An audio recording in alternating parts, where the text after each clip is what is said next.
Sumusayahin itong si Eliza, so anong pinagkakaabalahan mo? As of now po, isa po akong student po, second year college po, and at the same time, nag-work po ako as freelance talent po and commercial model po. Grabe, nagagawa mo yan habang naglilimas ka ng baha? Oo. Exercise kasi yun. Binaha ba kayo? Sa awa po ng Diyos, hindi naman Eh, po. mataas yung San Mataas. Ildefonso. Sa QC po kami na, hindi naman po QC. siya. Dito sa QC, hindi kayo binaha? Hindi po, kaya nga po sobrang thankful po Swerte. talaga. Anong inaaral mo? Sa ano po, school.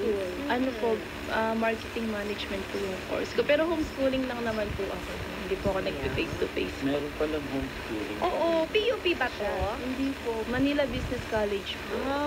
Bakit ayaw mo na mag-face-to-face? Eh, may Bakit ka daw nakikialam kasi? Sarap!